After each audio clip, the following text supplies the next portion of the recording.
7 Evening News. One of our main topics for the night is the 2000 presidential election. This election was a close call in American history. Al Gore was the Democratic candidate for the 2000 presidential election. He was running with almost half of the country on his side. George W. Bush was a Republican candidate for the 2000 presidential election, running with the other half of the country on his side. However, it comes down to the state of Florida to determine who wins the 2000 presidential election. Democrats and Republicans battled out election votes throughout most of the election. The election was a 49% to a 51% vote rate, with George W. Bush winning with just a little over 2%. The state of Florida was having complications with their voting process. On November 8, 2000, Florida had recorded their preliminary vote that Bush was leading Gore by nearly 1,700 votes in the state. With 25 electoral votes up in the air, the one who wins over the state of Florida will win the 2000 presidential election. As you all know, George W. Bush won the election, but what truly determined the state of Florida's full incorporation? The state of Florida was governed by Jeb Bush. With him being related to George W. Bush, many people speculated that Florida's votes were inconsistent with what was actually happening. Many believed that the votes were being fabricated. The fabrication of the votes started because of the initial vote tally being so close in Florida with a less than 0.5% difference that Florida state laws triggered an automatic machine recount. The first recount left Bush with just a 317 vote margin over Gore. Gore was not happy about these results, so he sued the state of Florida's Secretary of State, Katherine Harris, for a recount. Gore had gone on to sue Harris because when she had certified the results, not all of the recounts had been completed.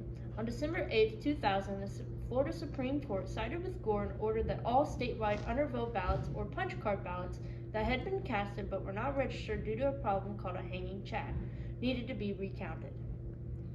Bush appealed to the United States Supreme Court, which ordered that the results halted on December 9, 2000. The justices faced a legal deadline, only giving the court 1 day to make a decision. The Supreme Court decided they were against Florida, but with the deadline being passed, Bush remained the winner in Florida.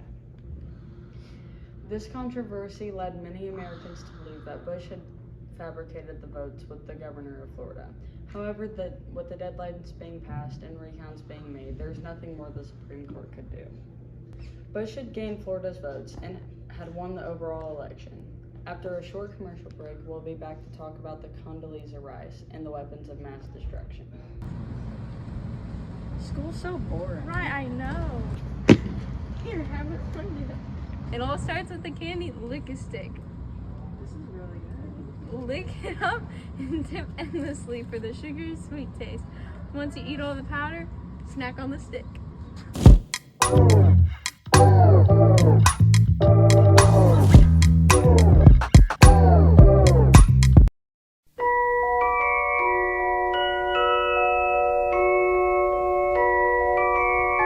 Did you ever make anything happen? Anything you couldn't explain? You're a wizard, Harry. I'm a what? Dear Mr. Potter, we are pleased to inform you that you have been accepted at Hogwarts School of Witchcraft and Wizardry. In a few moments, you will pass through these doors and join your classmates. Keep an eye on the staircases. They like to change.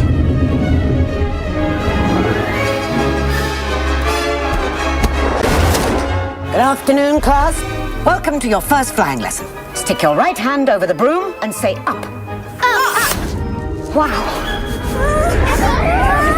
Mr. Longbottom! Mr. Longbottom! Mr. Longbottom, exactly where do you think you're going? Do you really have the... Wicked. Mr. Potter, our new celebrity. First years should note that the Dark Forest is strictly forbidden, that no magic's to be used between the classes and the corridors. Petrificus totalis. The third floor corridor is out of bounds to everyone who does not wish to suffer a most painful death. In the dungeon! Understand this, Harry, because it's very important. Not all wizards are good. I'm going to bed before either of you come up with another clever idea to get us killed. Or worse, expelled. She needs to sort out her priorities. I think it is clear that we can expect great things from you.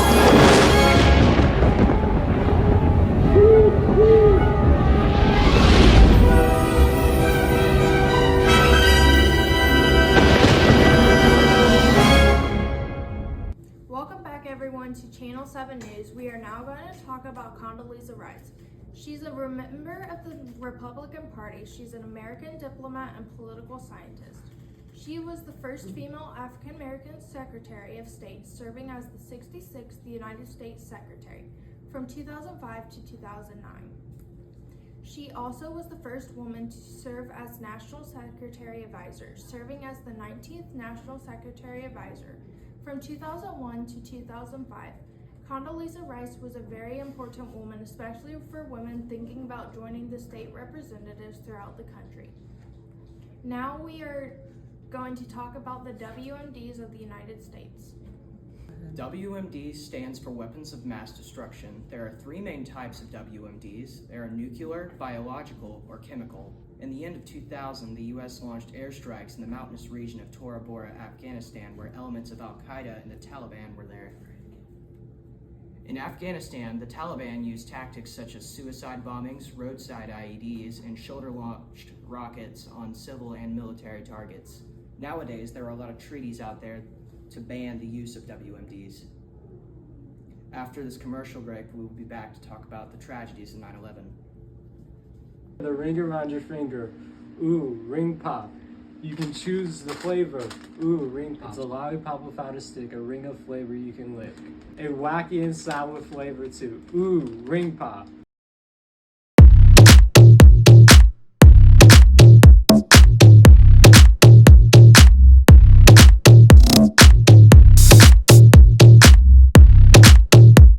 Good evening, everyone, and thank you for joining us on Channel 7 News. Today we will be talking about the tragic events of 9/11. On September 11, 2001, terrorists from a group called Al-Qaeda hijacked 4 airplanes and carried out suicide attacks against the United States. The first plane was flown into the North Tower of the World Trade Center around 8:40 in the morning. All passengers are killed on impact, and employees of the World Trade Center were trapped above the 91st floor. Not even 20 minutes later, at 9:03, a second plane crashes into the South Tower of the World Trade Center. Andrew Carr alerted President George W. Bush that this was not an accident but a terrorist attack. Soon after, a third plane crashes into the Pentagon in Arlington, Virginia.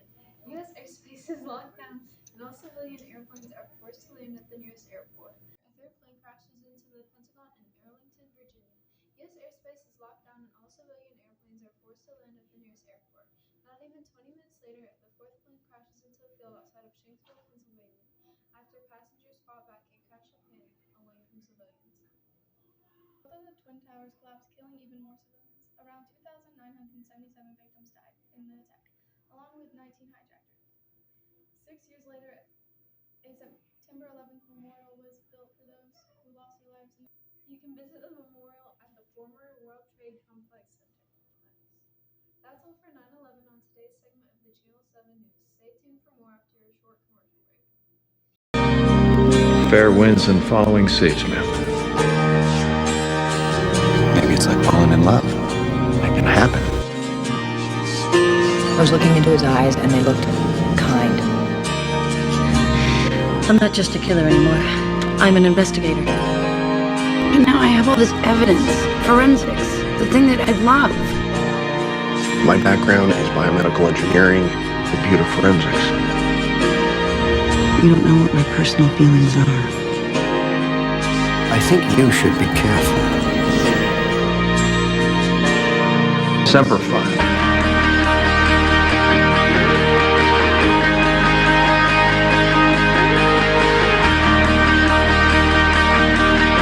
Life is too short to not tell someone you love them if you do.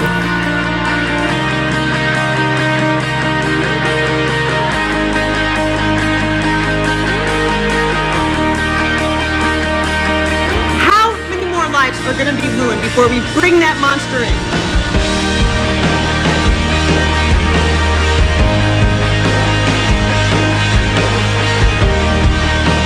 If you hadn't quit, maybe you're the one that stops it.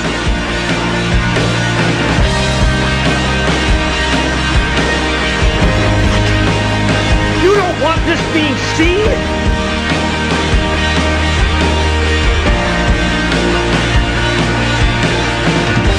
Grab your gear! Come on! Come on!